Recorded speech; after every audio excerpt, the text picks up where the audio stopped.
안녕하세요. 생생법률쇼 진행을 맡은 최승호입니다. 매주 금요일은 주요 한 주간의 사건, 사고 짚어보고 분석합니다. 황미옥 변호사님과 함께합니다. 어서 오십시오. 네, 안녕하세요. 법률사무소 HY의 황미옥 변호사입니다.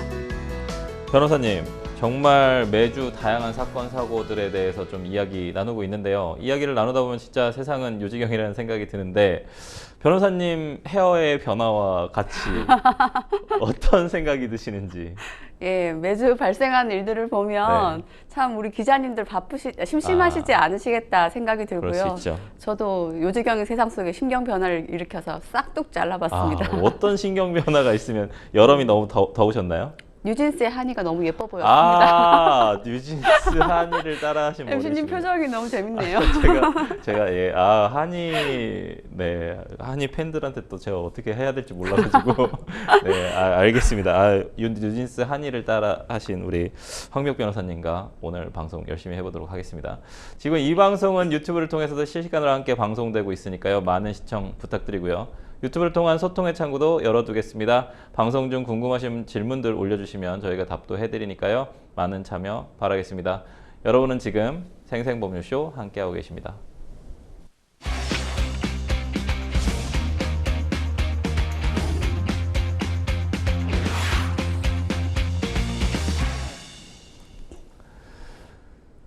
첫 코너는 생생 코멘트입니다. 생생 코멘트는 각 분야에서 화제가 되고 있는 인물들과 이슈를 주제로 그 말을 하게 된 배경과 의미를 다양하게 풀어내는 코너인데요.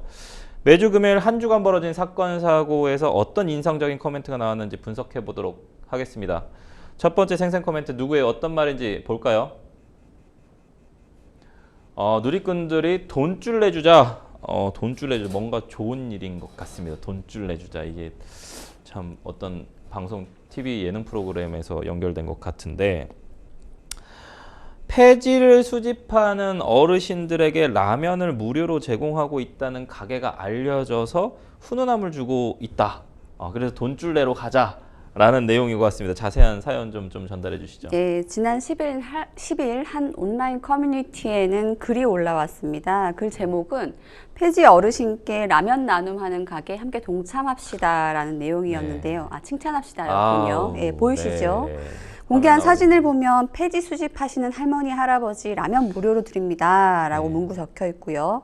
또 폐지 수집과 라면 무료라는 글씨는 어르신들께서 잘 보일 수 있도록 일부러 빨간색으로 쓰는 배려까지 보였습니다. 이 글쓴이는 가뜩이나 장사도 잘 안 되는 동네인데 이렇게 나눔을 실천하는 사장님이 계셔서 뿌듯하다라고 했고요. 이처럼 폐지를 수집하는 어르신들에게 무료로 라면을 제공하는 식당이 있어서 이렇게 화제가 되었다고 합니다. 마음이 좀 훈훈해지고 따뜻해지는 그런 내용이네요. 그래서 이 누리꾼들이 이 가게에 대해서 돈줄을 내주겠다고 한 거군요.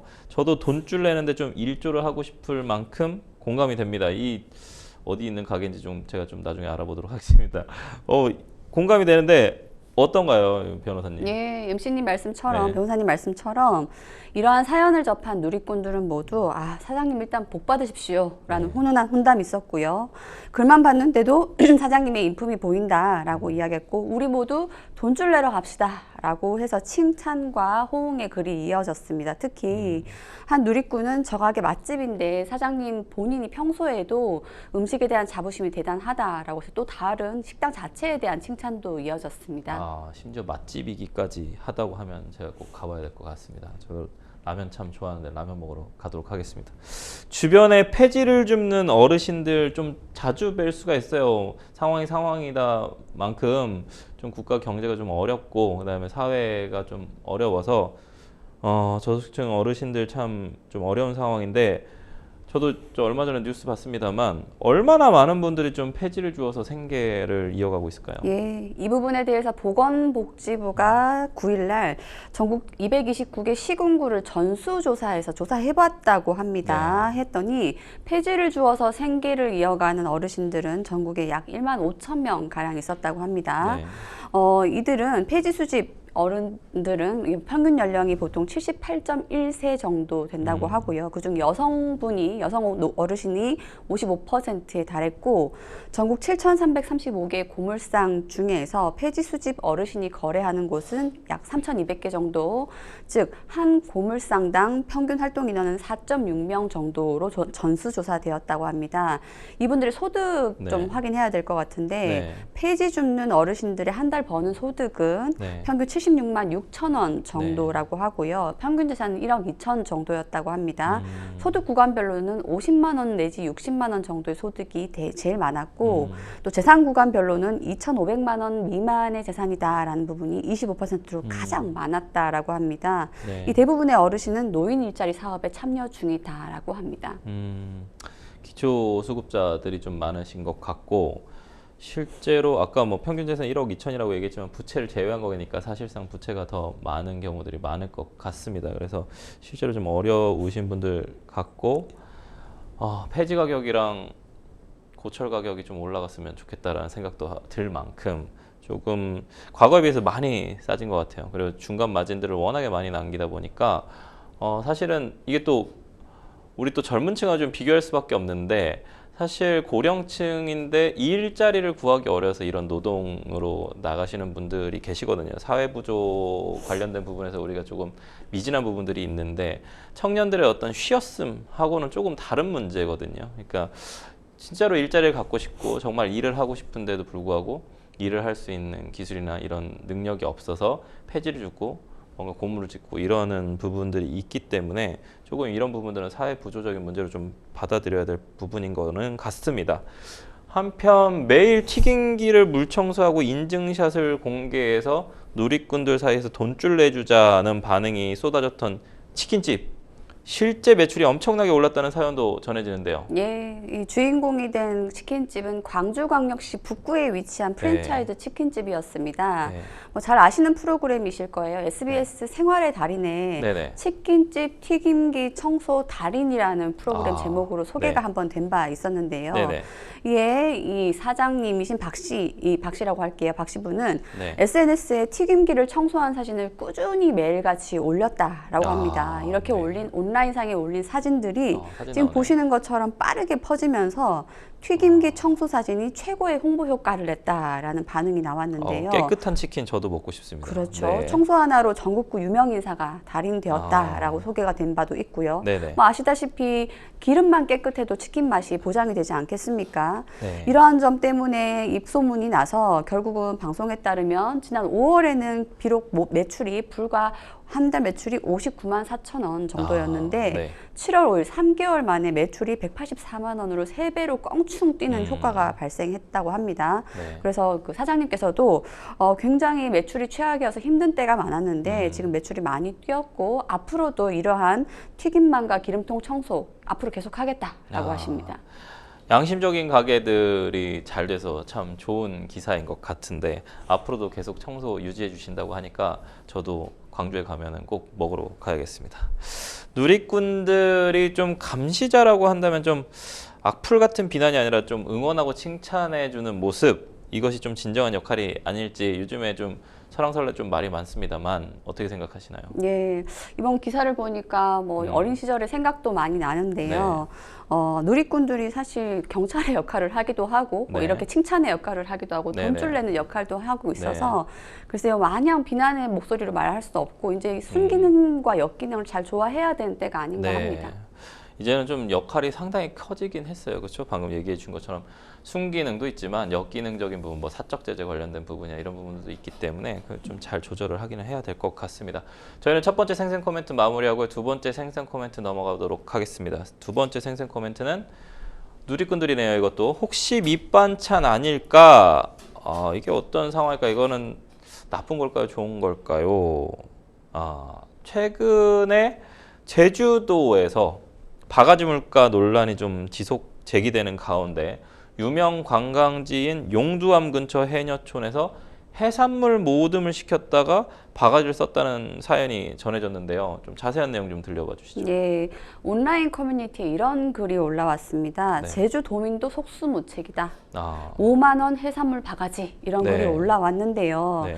제주도에 거주하는 한 부산 출신의 유튜버가 용두암을 방문해 촬영한 편이 문제였습니다. 네. 사진을 올리고 있는데 이 네. 사진에 보면은 전복 해삼 소라가 섞인 네. 5만 원어치 해산물이 플라스틱 그릇에 담겨 있죠. 유튜버는 이런 말을 합니다. 보통 5만 원짜리면 2명이라 생각해서 젓가락 2개는 주는데 하면서 점점점 말을 줄이고 있죠. 결과적으로 즉석에서 합석한 손님도 네. 너무 비싸서 다시 오고 싶지 않다라고 푸념을 했고요. 네.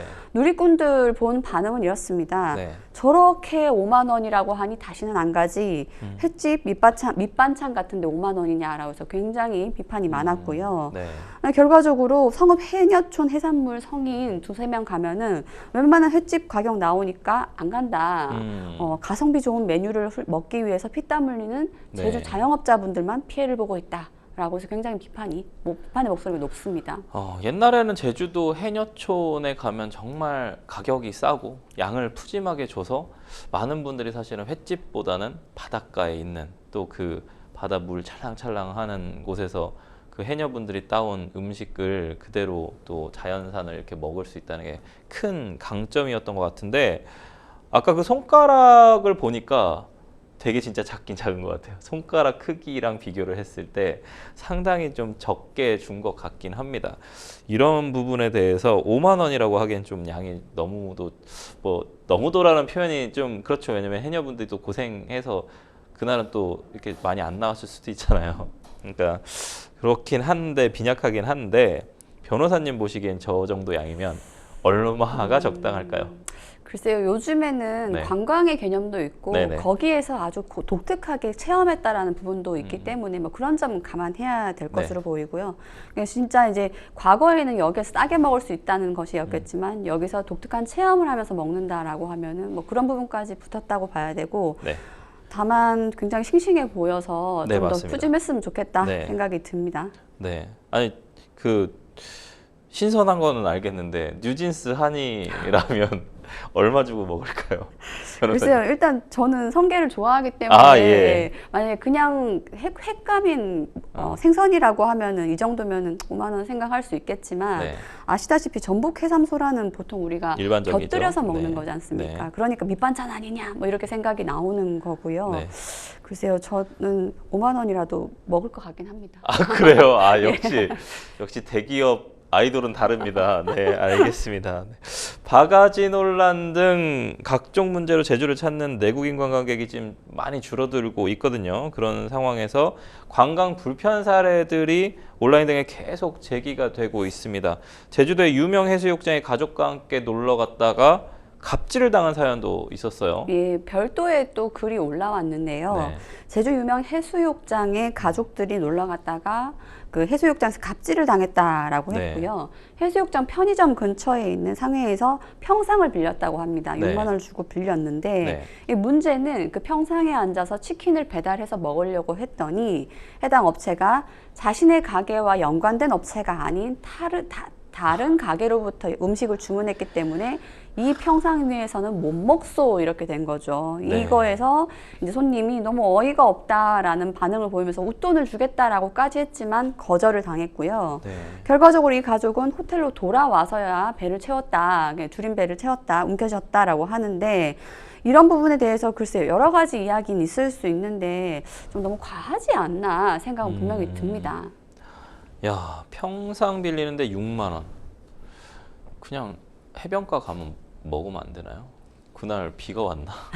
저 잘 모르겠네요. 이게 왜 이게 6만 원까지 받아야 되는 사안인지 사실은 좀 저는 개인적으로 이해가 되지 않는데 가족 여행, 소중한 가족 여행을 좀 망칠 수 있지 않았을까라는 부분에 좀 더 현명한 해결책은 없었을까 이런 부분이 조금 안타깝습니다. 우리나라 대표 관광지로서의 좀 제주도는 확실히 우리의 대표적인 관광지는 맞잖아요. 위상을 찾으려면 개선 방안이 좀 하루빨리 좀 마련돼야 될 텐데요. 변호사님, 제주도 이 코로나 때 갑자기 방문객이 늘어나서 좀 또 배짱 영업. 근데 분명히 뉴스에는 계속 관광객 줄어들고 있다 이런 내용 나오고 있거든요. 그러면 끝물이니까 마지막으로 땡겨야 된다 이런 뜻일까요? 아니면은 어떤 걸까요, 이거는? 글쎄요, 이제 워낙 여행이 성업 중이다 보니까 여행지에 가서 좀 비싸더라도, 심지어 많이 비싸더라도 한번 체험은 해야 된다라는 가치관이 보편적이다 보니 그걸 좀 노린 게 아닌가 싶은데 이 점에 대해서는 이미 많은 시민들이 불편을 호소하고 있죠. 이에 대해서 제주도는 제주관광서비스센터라고 해서 오영훈 제주지사를 필두로 하여서 좀 개선점을 찾아 나가고자 합니다. 즉 제주관광혁신비상대책위원회를 출범했고 이곳에서 제주관광협회에 설치해서 말씀드렸던 서비스센터를 도 차원에서 운영하기로 했는데요. 근데 이 부분도 지금 개소를 한다라는 이야기는 나오지만 계속해서 늦어지고 아직 문도 못 열었다고 해서 이러한 불편한 관광 사례가 계속 끊이지 않고 있습니다.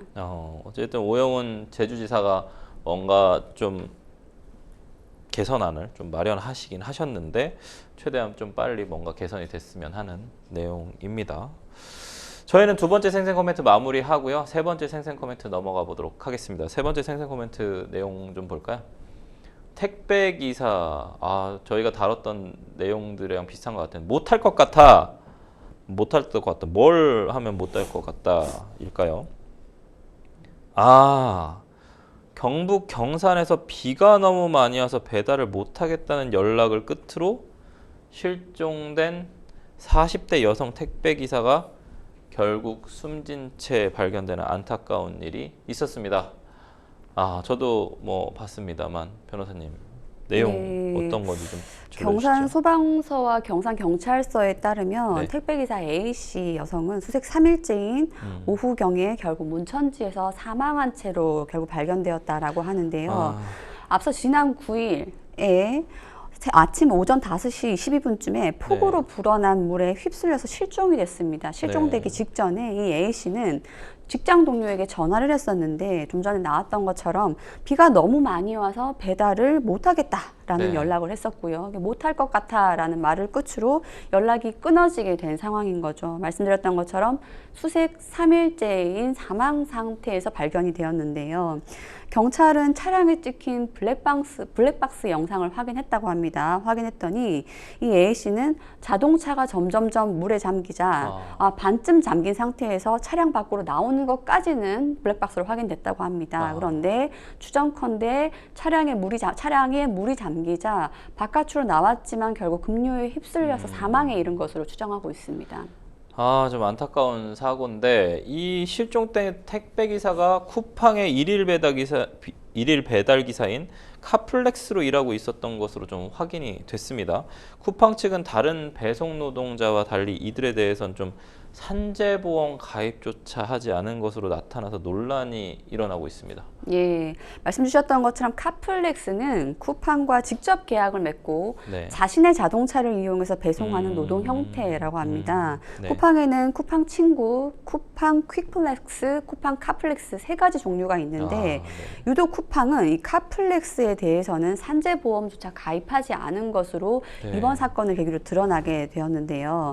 카플렉스 노동자인 경우에는 산재보험에 가입되어 있지 않기 때문에 지금처럼 일하는 도중에 업무상 재해적 성격의 사고를 입더라도 배상을 받지 못하는 것이지요.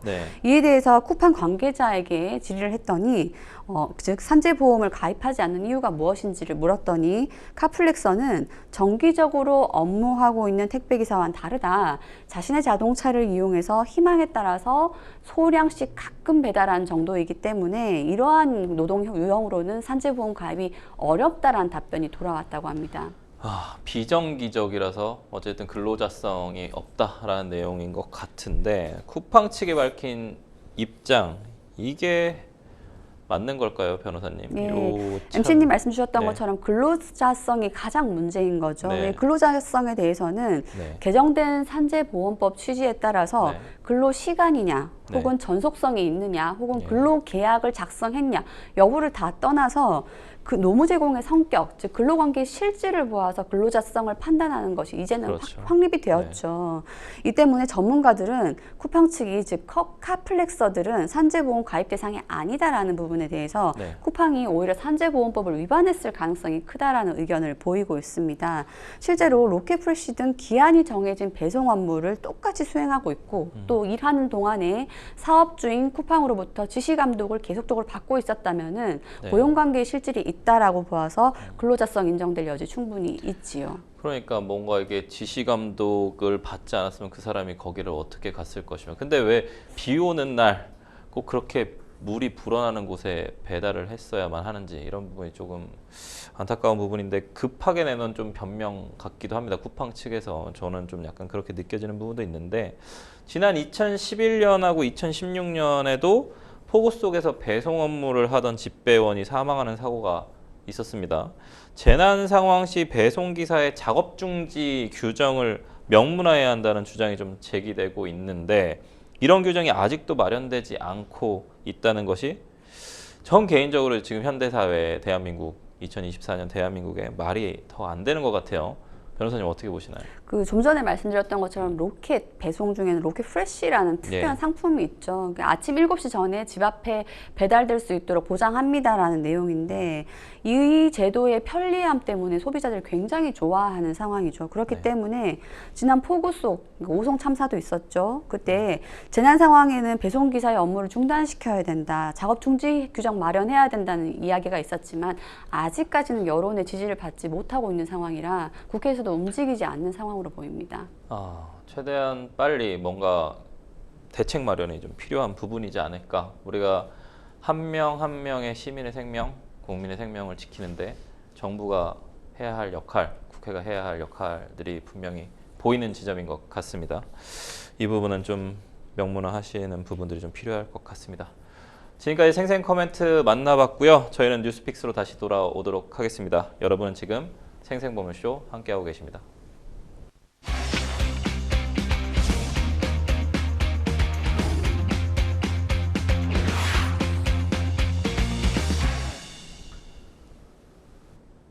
네, 분야별 가장 핫한 소식을 집중 분석해보는 시간 뉴스픽스 시작합니다.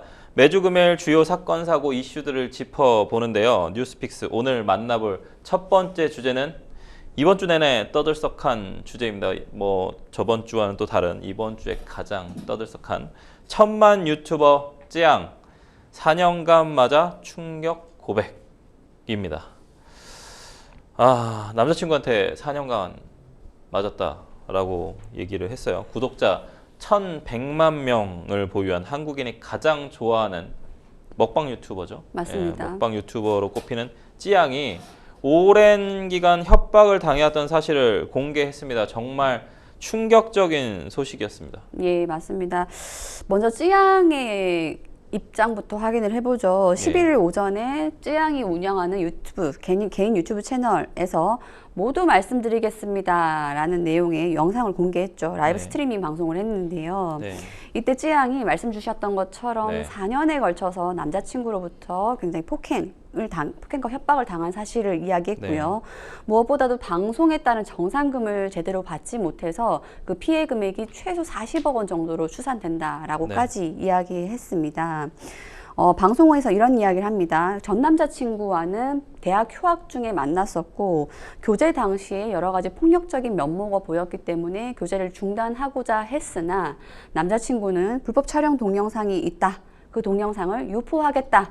라고 하면서 결별을 반대했고요. 이에서 결국 협박 때문에 어쩔 수 없이 관계를 유지했다고 합니다. 심지어 충격적인 내용은 쯔양에 대해서 술집으로 데려가서 술만 따르면 된다라고 해서 술집에서 일을 하도록 강요한 적도 있었다라고 하고요. 당시 벌었던 돈도 결국 남자친구가 다 가져갔다고 하죠. 이렇게 돈을 벌던 와중에 앞으로 돈을 어떻게 벌 것이냐라고 하다가 시작한 것이 바로 이 먹방 유튜브 채널이었다라고 채널 개설의 동기까지도 그 남자친구와의 관련을 이야기했습니다. 더 충격적인 일은 이 쯔양이 방송을 하는 것이 거의 4년이 된 상황인데 거의 매일 맞으면서 방송을 했다라고 이야기합니다. 방송이 점점 커져서 잘 됐죠. 그래서 우리가 다 아는 유튜버가 되었죠. 그러자 이 남자친구는 소속사를 만들었습니다. 네. 근데 소속사에서 찌양과의 수익 배분율을 소속사 7, 쯔양 3이라는 아주 불공정한 비율로 계약을 네. 맺었고요. 그마저도 3조차도 제대로 주지 않았고 광고 수익도 받지 못했다라고 합니다. 결과적으로 방송 시작한 지가 5년이 달하였는데 지난 4년 동안 거의 매일 맞으면서 방송했다라고 해서 충격적인 이야기를 했죠. 이에 대해서 직원들로부터 결국 이제 보호를 받게 되었는데 나중에 그러니까 직원들이 쯔양을 보호하다 보니까 이 전 남자친구는 직원들마저도 협박을 했다라고 했고요. 무엇보다도 근처에 있는 주변의 유튜버들에게 쯔양과 관련되어서 허위 사실을 유포하거나 사실이 아닌 과장된 내용을 알리는 등의 또 협박을 다른 수단으로도 했다라고 합니다. 아, 정말 쯔양이 사실은 좀 누리꾼들한테 착한 이미지, 또 순수한 이미지, 좀 많이 이렇게 구독자 수도 많은데 그래도 이제 겸손한 이미지 이런 부분들이 있어서 많이들 좋아하셨거든요. 쯔양의 변호인들은 폭행 등을 좀 증명할 수 있는 증거들을 제시를 했습니다. 저도 봤는데 저희 방송에도 출연하시는 뭐 김태현 변호사님이 법률 대리인이신데 증거들이 어마어마해요. 저도 그 증거를 보면서 정말 와, 당시 상황이 담긴 음성 파일들 공개됐고요. 때리는 소리하고 살려달라는 쯔양의 울음소리가 적나라하게 들렸습니다.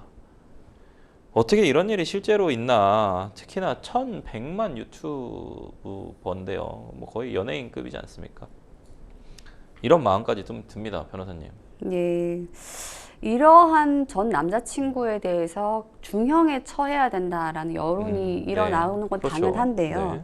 그 말씀드렸던 것처럼 이 남자친구에 대해서 쯔양이 법률 대리인을 앞세워서 분명한 고소를 했습니다. 네. 했고 수사까지 이어졌는데 네. 이 전 남자친구에 대한 혐의는 이 부분이었습니다. 일단 성범죄, 성폭행, 네. 그리고 상습 폭행과 협박, 상해, 네. 그리고 공갈, 강요, 통신매체 이용 음란까지 아주 다사다난한 네. 여러 가지 세트 범죄를 일으켰는데 이 남자친구는 사건 진행 도중에 수사 도중에 스스로 목숨을 끊었다라고 하는 부분이 또 2차 충격인 거죠. 결과적으로 피혐의자가 스스로 목숨을 끊고 사망한 경우는 수사는 더 진행되지 않는 거 많이 보셨죠. 그래서 결과적으로 경찰은 공소권 없음의 의견으로 불송치 결정 내린 상황이죠.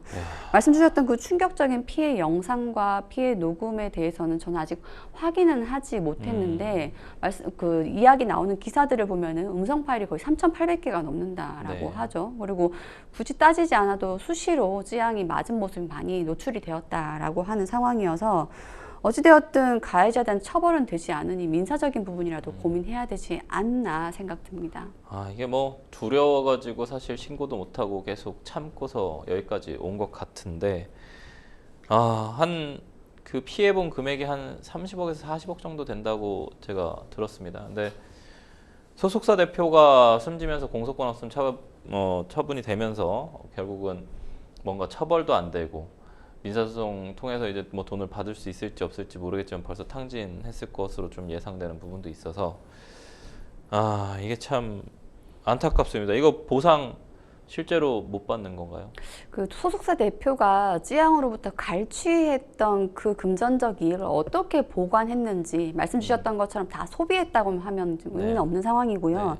그나마 유형적 자산으로 마련했다고 하면 그 전 남자친구의 상속인들이 상속받는 재산에 대해서라도 집행이 가능할 것으로 보여요.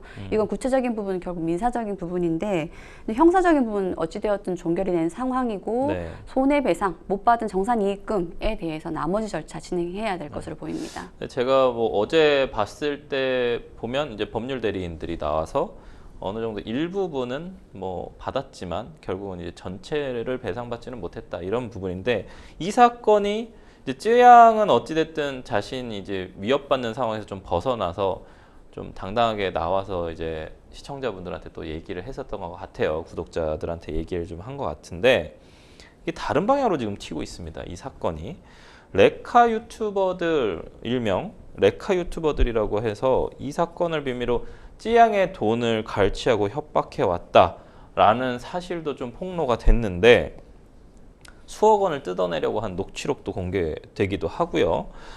이 녹취 당사자 중에 한 명인 유튜버 구제혁하고 그리고 함께 지목된 유튜버 카라큘라 많은 뭐 압구정 롤스로이스 사건이나 이런 거 좀 공개했었던 이런 분들이 의혹을 부인하고 있습니다. 그리고 실제로 제가 뭐 방송 전에 들어오면서 봤지만 카라큘라가 유튜브 자기 채널에다 올린 부분이 녹취록 전체를 다 공개를 했어요. 구제역의 문제지 자신은 오히려 구제역을 말렸다라고 하면서 이제 의혹을 부인하고 나왔는데 검찰도 이 사건 들여다보고 있는 것 같아요, 변호사님. 예, 그 쯔양이 본인의 입장을 올린 것은 11일이었고요. 네. 그 전날 10일에 가로세로 연구소라는 유명한 유튜브 그렇죠. 채널이 있죠. 예. 그것이 이제 발단이 되었습니다.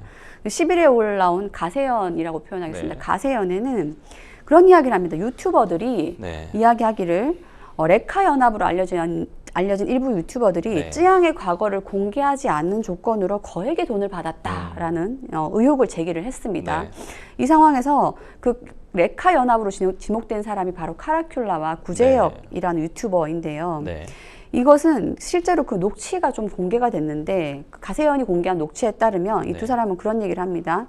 이번 건 터뜨리면 찌양 은퇴해야 된다. 그리고 찌양한테서 몇천 시원하게 당기는 게 낫지 않냐. 마지막으로는 내가 봤을 때 이건 현찰로 2억 정도다. 뭐 이런 이야기까지 녹취록에 나오고 있는 상황인 거죠. 네. 이 상황에 대해서 구제혁은 발끈했습니다. 이야기하기를 나 부끄러운 돈 받지 않았다라고 이야기했고 부끄러운 행동하지 않았다.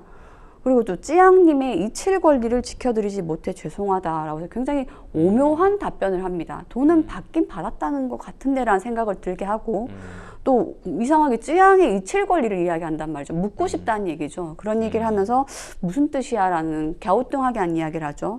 그리고 찌양의 곁에서 오히려 찌양이 잊혀질 권리를 지켜드리겠습니다 라는 이야기하는 상황이죠. 말씀 주셨던 것처럼 구제혁은 모든 녹취를 누군가 입수를 했다면은 내가 찌양과 어떤 이야기를 나눴는지 다 봤을 텐데 돈 부분에 관련된 것만 일부분 공개하는 거 잘못됐다라고 하면서 소상히 밝히겠다라고 이야기했고 말씀 주신 것처럼 네. 카라큘라는 오히려 구제혁이 다 한 거다 이런 이야기를 하고 있는 상황이어서 결과적으로 쯔양의 전 남자친구 부분은 피해자 사살로 끝났겠지만 이제 유튜버들의 공갈 부분에 대해서는 좀 조사가 이제 시작돼야 될 것으로 보입니다. 공갈 관련된 부분이 남아 있다. 근데 지금 뭐 변호사님 얘기 들어보면 구제역도 카라큘라도 사실 둘 다 부정한 돈을 받지는 않았다. 그걸 통해서 돈을 받지는 않았다. 내용이기 때문에 만약에 상대편과 그러니까 뭐 쯔양 측과 뭔가 서로 주장하는 내용이 다르다고 한다면 결국에는 뭐 검찰 수사로 해결되지 않을까라는 부분도 있고 사적 제재 관련된 유튜버들이 사실은 그걸 통해서 이슈를 통해서 구독자 숫자를 늘려서 유튜브를 하고 있는 건 사실이지 않습니까? 그런 부분들에 대해서 뭐 구독자들이나 혹은 아니면 시청자분들이 어떻게 어느 방향으로 뭔가 얘기가 진행되기를 바라는지 그건 좀 지켜봐야 될 것 같습니다.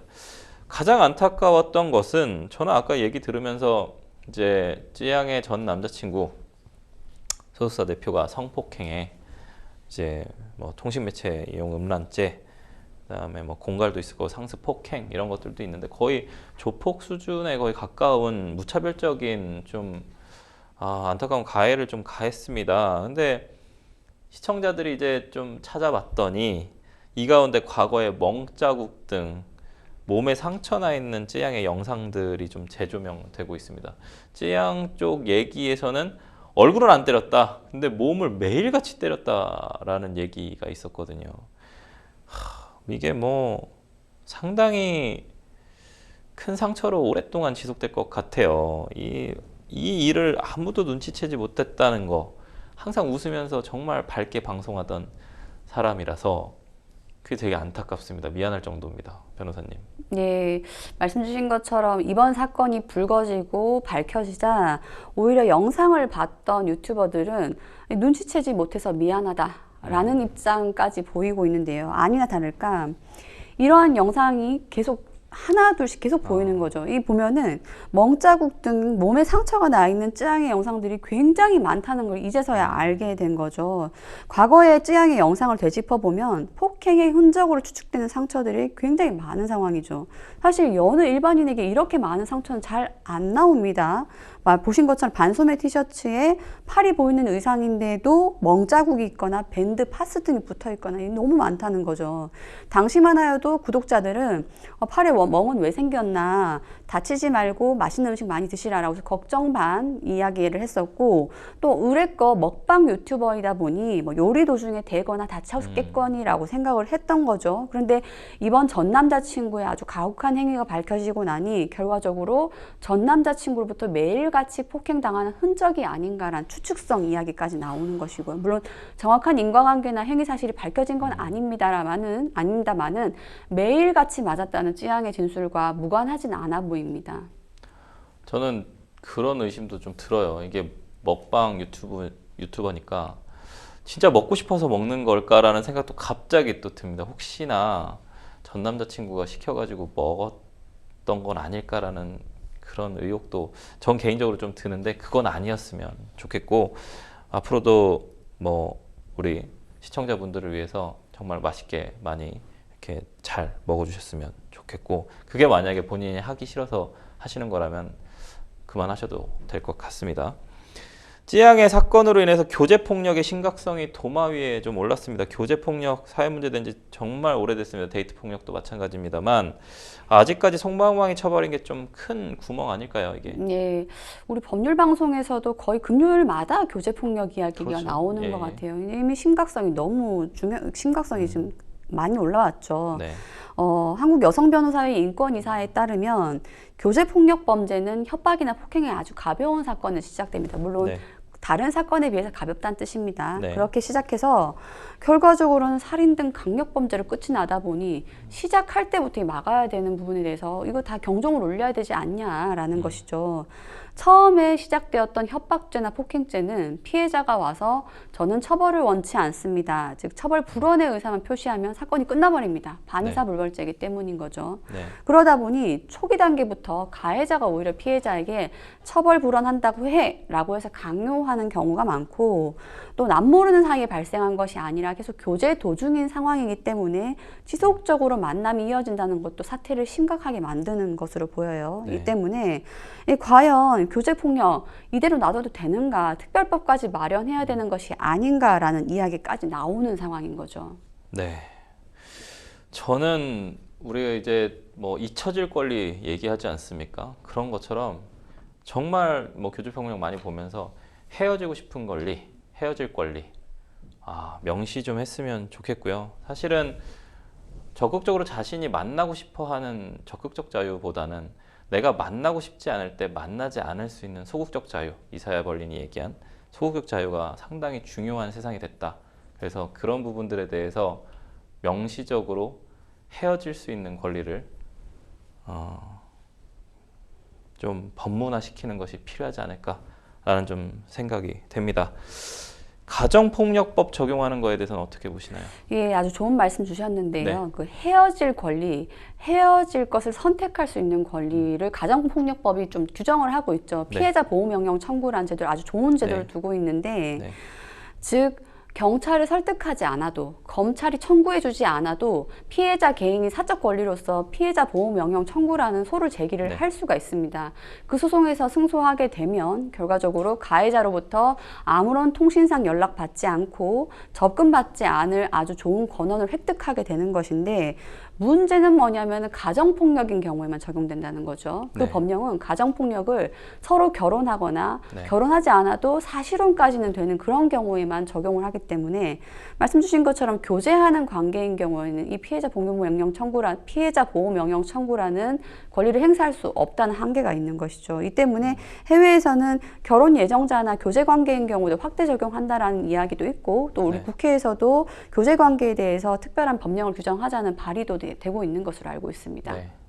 제발 만나기 싫다는 사람을 계속 만나려고 하는 노력 안 하셨으면 좋겠습니다. 저희는 두 번째 뉴스픽스로 넘어가도록 하겠습니다.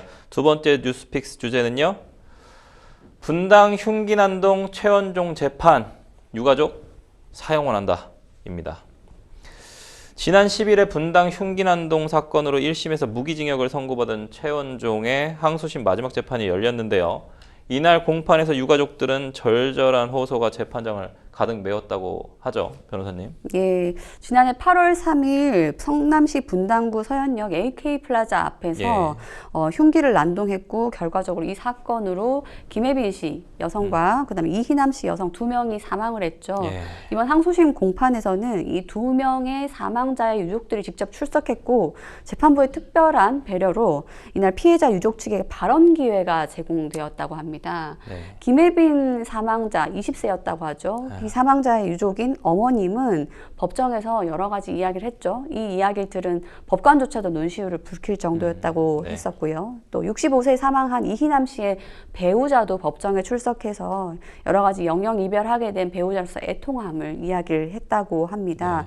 이 이야기들은 법관을 비롯해서 유가족들 그리고 방청객들 모두 굉장히 마음 아파하는 현장이 있었다고 합니다. 이런 묻지마 살인 관련된 부분이 참 유족들이 진술하는 내내 방청석은 울음바다였다고 하는데요. 변호사님, 재판하면서 이런 일들 겪으실 것 같은데 판사도 한동안 말을 잇지 못하는 모습을 보였고 저도 그렇습니다만 어떠신가요? 예. 법정에서 싸움도 많고 울음도 예. 많고 이런 상황이 벌어지는데 무엇보다도 사망한 사건인 경우 그렇죠. 특히 아무런 이유 없이 갑자기 사망한 맞습니다. 경우에는 네. 방청석도 굉장히 애석한 마음이 있죠. 그럼 아무런 이유 없이 소중한 생명 둘이 사망했습니다. 특히나 20세 젊은 여성 생때 같은 아이 열심히 잘 키웠던 내 딸을 떠나보내야 되는 그 부모의 심정, 특히나 이제 사랑하는 배우자를 또 떠나보내야 되는 심정, 그런 걸 최원종 씨가 알까요? 라는 생각이 좀 듭니다. 유가족들 진술이 이어지는 동안 피고인석에 있었던 최원종은 반성하는 기색이 전혀 없었다고 하는데 이런 게 더 분노스러워요. 오히려 자신은 스토킹 집단에게 스토킹을 당하고 있다라는 진술을 했다. 엄청난 공분을 살 만한 내용인 것 같은데요, 변호사님. 예, 이날 법정에서 유가족들이 사형을 선고해달라고 울분을 네. 토하는 반면 피고인석에 앉아있던 최원종은 황당한 모습을 보였다고 합니다. 이날 네. 피고인 신문이 있었는데 네네. 피고인 신문에서 피해자들이 모두 자신의 스토킹하는 조직원이 될 것이다. 스토킹 단체가 자신을 스토킹하고 있어서 범행을 저질렀다. 이런 황당한 이야기를 하는 상황이었던 거죠. 네. 그래서 그 말을 듣던 재판부조차도 지금 피해자들이 당신을 스토킹에 가담하고 있다고 생각하냐라고 했더니 그렇다라고 해서 이해할 수 없는 이야기들을 많이 하는 상황이었죠. 이에 대해서 검찰은 반대 신문했습니다. 피고인에 대해서 스토커를 구별도 못하면서 무작위로 차를 몰고 칼을 들이대는 것이 말이 되냐? 지금 정신질환자인 것처럼 연기하려면 제대로 하라라고 이야기했답니다. 아니나 다를까 피고인 측이 지금 현재 이 피고인의 변호인은 중증 조현병으로 인한 범행이기 때문에 이 정신감정 진행한 전문의에게 보안감정 한 바도 있었고요. 네. 피고인에 대해서 이 결과적으로 형을 감경해야 된다는 주장을 강하게 펼치고 있고 오히려 검찰이 치료감호 청구해야 된다 이런 쪽으로 변론을 하고 있는 것 같습니다. 최원종이 또 재판에서 교도관이 괴롭혀서 힘들다라고도 얘기했다고 하고, 검찰은 어쨌든 사형 구형했습니다. 1심하고 똑같이. 근데 최원종의 변호인이 최후 변론에서 조현병, 방금 얘기해 주신 것처럼 조현병으로 심신미약 상태에 있었다라고 주장을 했는데요. 다음 달 20일에 진행되는 항소심 결과 어떻게 전망하십니까? 글쎄요, 피고인이 정말 검사께서 말씀하시는 것처럼 중증 조현병인 정신병자를 연기하는지 잘은 모르겠습니다만은 이 상황이라고 하면은 일단 1심 판결에 크게 변동은 없지 않을까 생각이 들고요.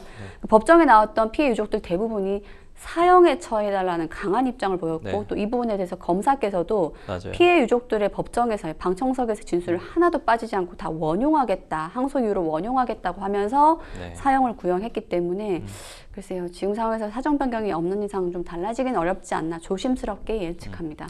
사형이 나올지 선고가 될지 혹은 무기징역 기존의 원심처럼 1심처럼 유지가 될지 좀 지켜보도록 하겠습니다. 저희는 두 번째 뉴스픽스 주제 마무리하고요. 세 번째 뉴스픽스 넘어가도록 하겠습니다. 세 번째 주제는 뭘까요? 김호중 첫 재판 법정서 거짓 자수 정황이 공개됐다. 이게 왜 자꾸 꼬일까요? 이 김호중 씨 사건 떠들썩했잖아요. 그래서 결국 음주운전 관련된 부분 또 기소도 못했습니다. 지난 10일에 가수 김호중 씨 첫 재판이 있었습니다. 검은색 양복을 입고 다리를 쩔뚝거리면서 출석을 했다고 하는데 검찰의 기소 내용을 보니까 음주운전 혐의는 빠졌죠. 네, 맞습니다.